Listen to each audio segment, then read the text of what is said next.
Boom or bust? What's next?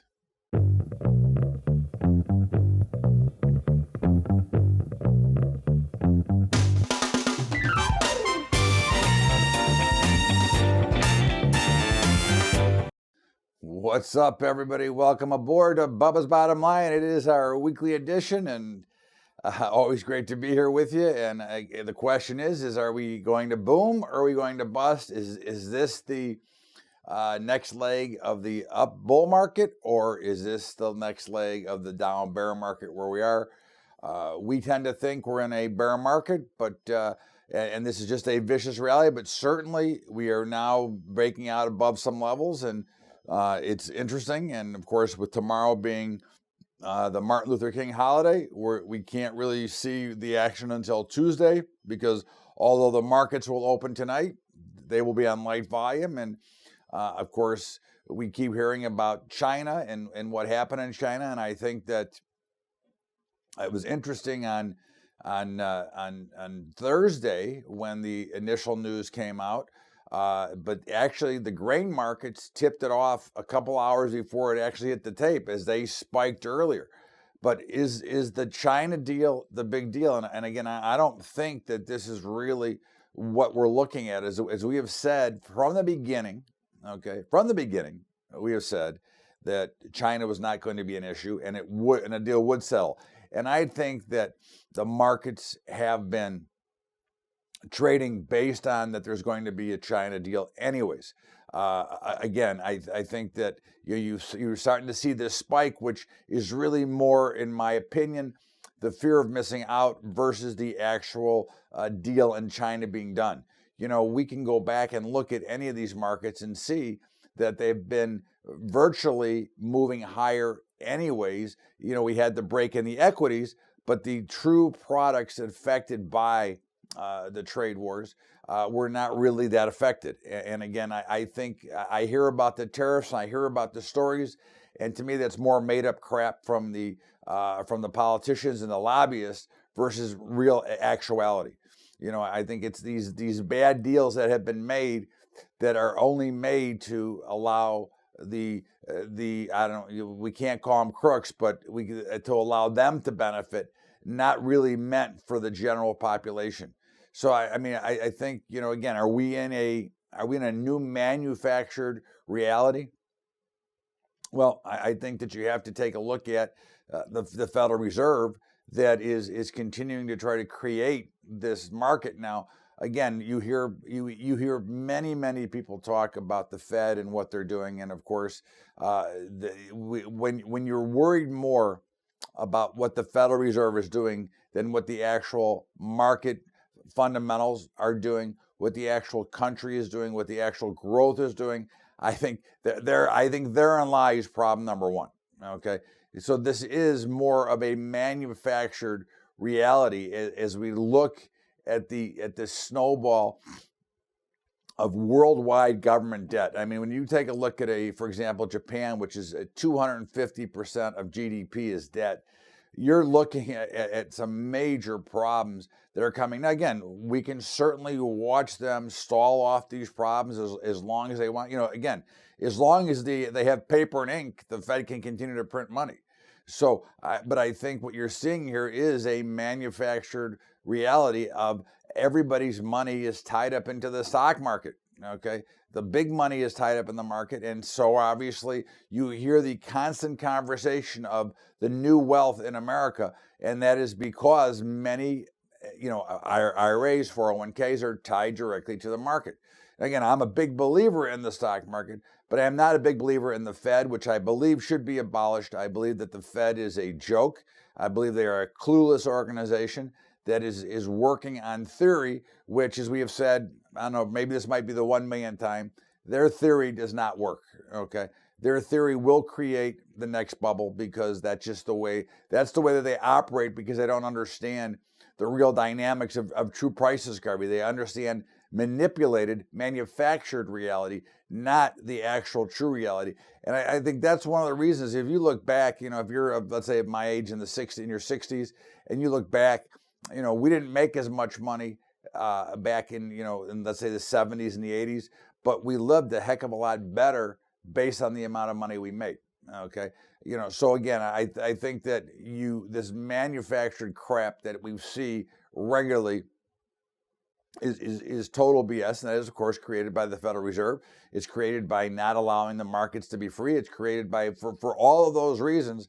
And where is it? Why should we have a Federal Reserve, and why should basically one person have more power than anybody? Okay, I don't understand what is not and why we are not trading in the free markets, but that is exactly what we're seeing here, a lack of true free markets. Now, we can look at the markets, and we can look at the sanctions and with China. We had Mnuchin come out and well, actually, I guess he denied it, but when they talked about the potential, what was going to go on with China, which all the pundits are saying, well, that created the rally. Well, what created the rally from, let's say, 2,300 S&P to 2,600 S&P? You see, this is the point that I always get a laugh and a chuckle out of. Is okay.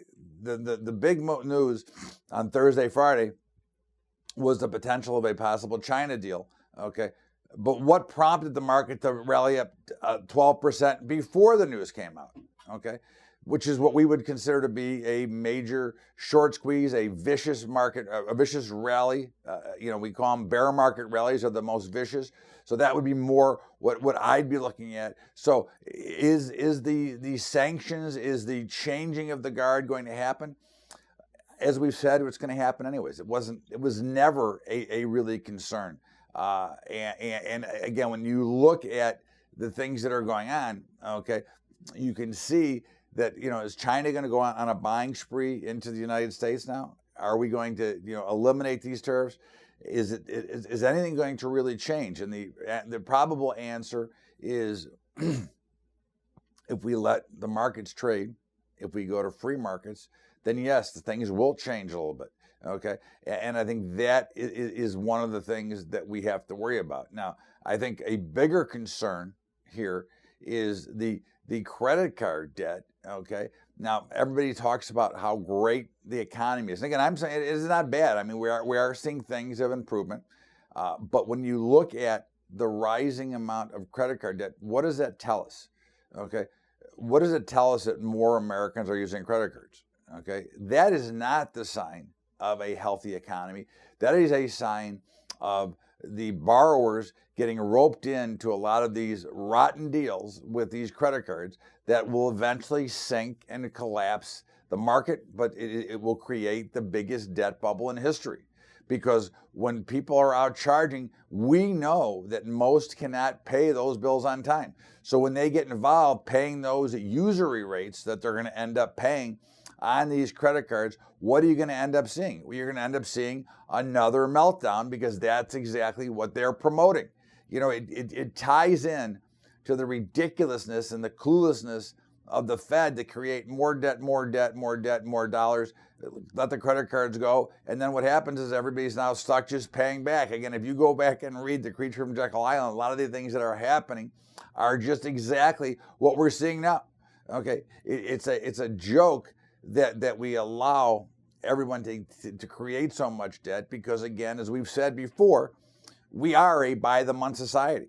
All right, nobody realizes the damage that you're actually doing to yourself by paying these ridiculous credit card rates. And again, you don't think that it's going to pop. And of course, you've got every other commercial is some peer-to-peer lender that's offering free cash. You've got these new ones popping up again that you can borrow $5,000 a night, you have it in your account by tomorrow. Do we really think that is the solution? And of course it's not, but it is the solution that has been created by the policies that we're going by now. And again, that is going to create, I think, the much bigger problem, because as we have mentioned week in and week out, okay, debt continues to storm out of control. And of course, if we look at all the corporate buybacks that eventually will have to be, obviously they borrowed money to buy back their stock. And of course, they're starting to act like CDOs, collateralized debt obligations. What is going to happen when rates do rise? Rates are going up as nobody wants to talk about it. And the Fed there is no rate hikes in sight. interest rates have been rallying. We've seen the now, after the big push down in rates, we've now seen the 30-year and the 10-year start to make some movement to the upside in rates. So where is that money going to come from? You know, it's amazing when you create a bubble. It is amazing when you create this fascination with the ability of how great everything is, when the fact is that it's great because you have a magician trying to wander, and how Chair Powell switched from actually being a real businessman to understand what really needed to be done, to then cave in to the president and cave into Wall Street once again, very similar to what Ben Bernanke did in May of 2013, I believe it was. Okay, again, the Fed chair, and the Fed is not supposed to be concerned with what Wall Street does. Wall Street is supposed to be a free market trading environment. Just like all the other markets, they're supposed to be free markets, not manipulated markets, not manufactured markets, but free markets. And as long as we have a clueless Federal Reserve and people around the world that believe in central banking and the system of collapsing currencies and basically offering secondary issues on the cash we carry in our pocket, which can only devastate and damage us, which is why they create that artificial inflation, it's going to always be a problem. And that's why the whole central banking system, that's why we'll have another bubble. But again, central banking and the Federal Reserve is basically a joke, but not a funny joke. It's a sad joke. In the meantime, this is Bubba's Bottom Line. Todd Bubba Horowitz. We're going to step out here for a break, and we'll be back with more of Bubba's Bottom Line after the break. Hey everybody, you know, if you want to get a copy of that book, Gold is a Better Way, from my friend Adam Barata of Advantage Gold, all you have to do is go to BubbaTrading.com/gold. That's BubbaTrading.com/gold. And of course, if you want to help us out with our high school program, you can go to Patreon, patreon.com/Bubba Trading. That's patreon.com/Bubba Trading. Now let's get back to Bubba's Bottom Line. Welcome back to Bubba's Bottom Line. Todd Bubba Horowitz with you. And of course, the market's soaring to the moon. There is no stopping him. But again, we asked the question, boom or bust. Okay, is this a real rally? Is this the next leg up? It's hard to say. Okay, but if we look at the action, okay, we had said we were bullish on this very show, and on all the updates, we said 2,600 we wanted to see before we would do anything. What did we see? We got through 2,600. So now what's the story? Well, if I look at the market, if I look at the Dow, if I look at the S&P, okay, if I look at the Russell, any of them, okay, basically it looks like Friday may have been, I'm not confirmed yet because we got to see the follow through now, but it may have been a blow off to the upside. Now, again, I believe in the longer run here that we can go higher. I am not going to say that we can't go higher from here, but I think this is just a rally within a bear market. I would be willing to bet, and I may do so, but I'd be willing to bet that we make new lows again this year and test those December lows of Christmas. I think this is no more than the usual. You started out the year with a dead cat bounce, which was figured. You started out the year with people that got out, forcing their way back into the market. You know, until Wednesday, Thursday, Friday last week, volume was pathetic. So now the volume looks almost like blow up. This is the final fear of missing out. I got to get in, get me into the market. So we'll see how it plays out. Again, we tonight's action, tomorrow morning, you know, the Martin Luther King holiday will not tell us much because it will be light. But I will remind you that 2004, there was a huge down move on Martin Luther King Day. But again, we'll see how it trades out. But really, we can't really make a solid commitment to what we see until Tuesday on whether or not Friday and Thursday were blow-offs to the upside. But in the meantime, again, you never want to step in front of these markets and say, this is it. Okay, we first targeted 2,600. Well, again, it went right through 2,600, so there was no reason to start selling. There's no reason to short the market yet. Watch the footprint of the market. It will give you the best idea of when to short the market. It's very similar to what's going on in the oil markets, okay? Now, of course, we called oil down to the 40s when it was in the 70s. We thought we would get to the high 30s. We got to 42. But again, we still think that there's a chance they go back to the high 30s. Right now, so here we are at around 54. I think 55 is a pretty solid level to look to be shorting. Now again, I'm already short and I would look to sell more at 55, but I'm not just going to say, okay, I'm selling it there. I will wait to see the action there to make sure that it's going to turn.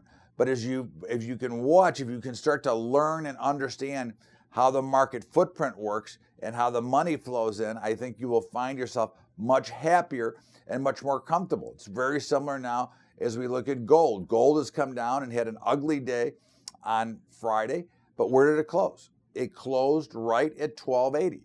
We're bullish gold and are willing to buy it at 1280. Now, I'm not telling you to run in and buy it today at 1280. I'm telling you to watch the action at 1280. And if it holds 1280, okay, doesn't have to go up from there, it just has to hold a level, then you probably want to step in. I think we're 1280 to 1300. I don't think that has changed in any way, shape, or form. And again, I think we've developed they have to act and have to think about it too quickly. I think that's one of the big mistakes that many of us make is we're looking at it tick by tick, minute by minute, when for most of you and most investors for sure should wait. It takes time. You know, we're trading a longer term charts. You know, if you're an active trader, you're trading shorter term charts, but if you're a longer term trader, you're trading the longer term. So don't be in such a hurry. As we've said with the bond market, okay, bonds are falling hard. Okay, after trading way up and forcing us to puke out once, we were able to have a chance to get back in, and of course, they've been consistently falling. And I think this will be the collapse of treasuries, because I do think that rates are going significantly higher. Okay, again, this is not, this is what I believe is going to happen because it always happens. We know that the Federal Reserve always butchers the exit, and this time will not be different. It's like the markets, this time will not be different. But we're seeing, okay, action in the grain markets. Now, again, if you take a look at the charts in the grain markets, they're basically all in consolidation. Okay, but they're all working and they've all basically made higher lows if you go back in time. So you're really seeing them try to work their way to the upside. They're all kind of making ascending patterns, which is more bullish if they can break out to the upside, which is why we have said we were never worried about the trade wars. We were never worried about the China deal because we always felt that it would come through. And in the end of the day, and I think this is where another thing that bothers me about the politicians and the lobbyists. If you listen to the farmers and the producers, most of them would just say to you, we had too big a crop back to back. And we are in competition, okay? But there is only so much food in the world, but when you have no issues that destroy inventory, okay, or that shorten the crop, you're gonna have some of these things happen. But in the meantime, since the trade wars started, and if we go back, that was basically back in March and April, okay? We're higher than we were, okay? The only thing that is lower really from where it was then was soybeans. And soybeans, we said before any trade war that there was an issue with soybeans. 2 years of bumper crops back to back, it's going to create some excess inventory. It's hard to create real demand when you've got a ton of inventory. Okay, but in the meantime, I think we look good. I think we're going higher. I think they're solid as can be. And of course, in the cattle markets, okay, fat cattle or live cattle, as it's called, is breaking out and made new highs. It only came off those new highs the last couple of days. And feeder cattle has been coming down, testing support. We are big fans of the cattle market and want to be buyers at some level down here. March feeders, which is where we'd be trading, we'd be buyers right here around 141. I think the live cattle needs to come down a little bit. But again, I think one of the things that tells you, and I think one of the things you look at in fat cattle, in feeder cattle, is it shows you that corn is probably going to get stronger as they suppress prices on feeder cattle. So there's a lot of things to look at here. And of course, hogs continue to hover around that 60 level. I think we're going significantly higher. I think you look for a higher price, but I think you look for opportunities to buy these at support levels. And I think that's really the focus that you should have. But remember one thing, okay? Buying is great, but having the opportunity to exit, know where your exit is, that is also important. And that's one of the things we try to talk about all the time. It's one of the reasons that we hedge all of our portfolios is so we don't have to make that key crucial decision of when to exit. But when you're trading or you're speculating, you have to know when to exit. It's very similar to the Bitcoin cryptocurrency space right now.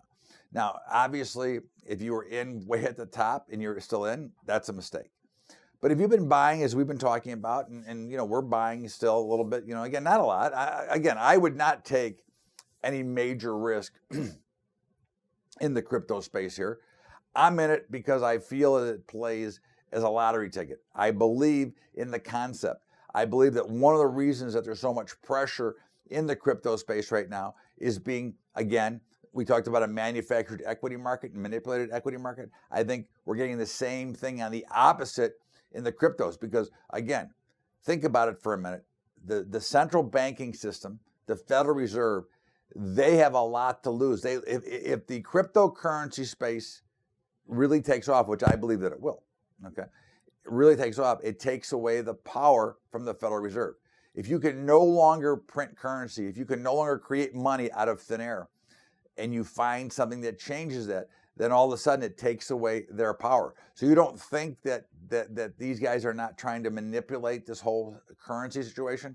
Again, I can't prove it, but I would certainly bet a lot of money on it.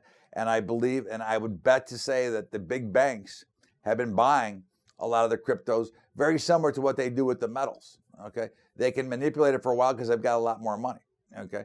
But again, these are my opinions. I don't know this for a fact, but I think you will find out, as usual, when they make some of these big calls and everybody tells you they're going to zero, and then all of a sudden you find out that they had a lot of inventory. When they turn around and go up, usually that means something. And I think that is something that I would be watching. But I think this week, as we look ahead, you're going to get a sell-off in the markets. Okay. And again, I'm not saying this is going to be a big sell-off. This could be just a pullback and an opportunity to buy.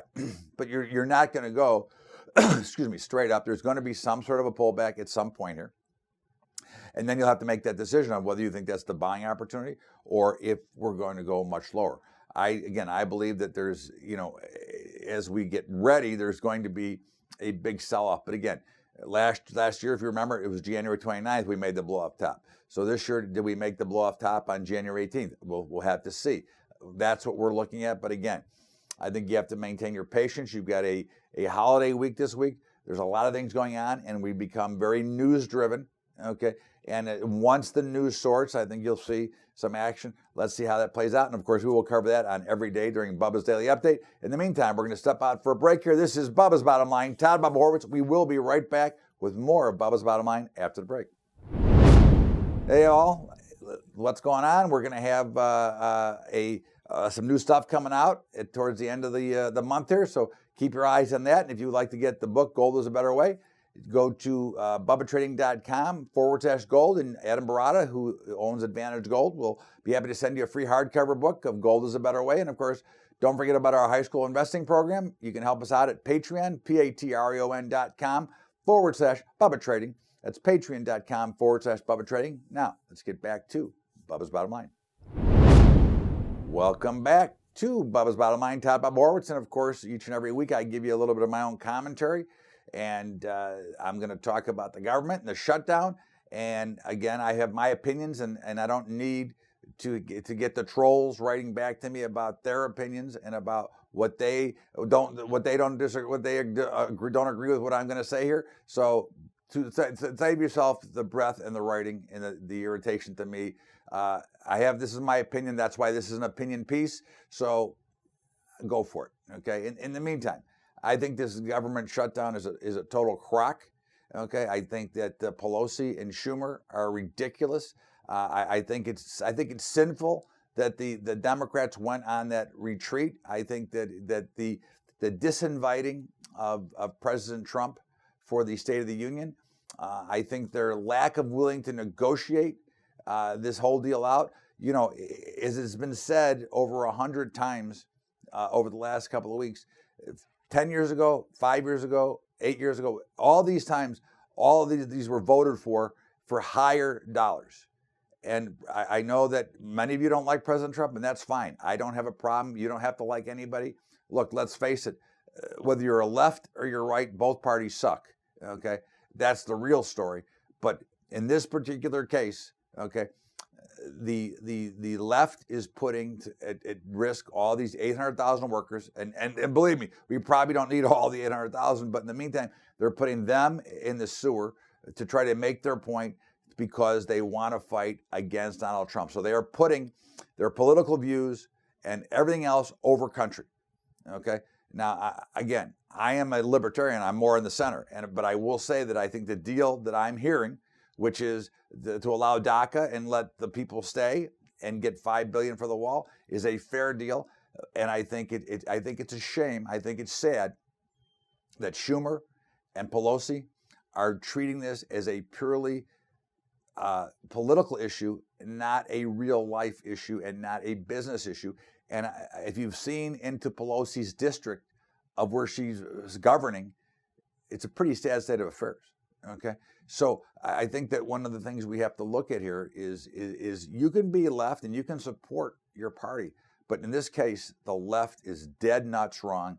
It's criminal. It's a sad state of affairs that we cannot get this wall, fence, whatever built because it needs to be built. The people that are out there, the workers are telling you that it needs to be built, and for our own safety, it needs to be built. But for the left to have voted for it every time until now, and for them to hold up 800,000 workers because they don't want to come up with the money because they want money for something else is a joke. Now, again, I'm going to repeat this last time. I understand. I'm from the school that believes that back in the day, okay, before President Trump became president, that both parties would go back in a back room with a bottle of scotch and a cigar and talk about how they're going to screw the American people and make all these bad deals, okay, these bills that are ridiculous. So again, I understand it, I get it, but I think what Pelosi and Schumer and the entire party are doing right now in regards to the wall, in regards to what's going on here, is a shame. It's criminal, and it needs to really be stopped. But of course, that's the problem with when the media is left and when the country is left. That's what you got, and that's what I got for today. Bubba's Bottom Line. That was my commentary. Everybody have a great day. Have a great weekend. We'll see you back here with Bubba's Daily Update on Tuesday, maybe tomorrow. I mean, we may do it on Monday, depending. Of course, we got 2 football games today. Personally, I don't know. I've been cold, but I like the Patriots and I like the Saints. But I'm sure, and I'm sure if I'm wrong, I'll get a lot of emails about that as well. In the meantime, have a great weekend, everybody. We'll talk to you later.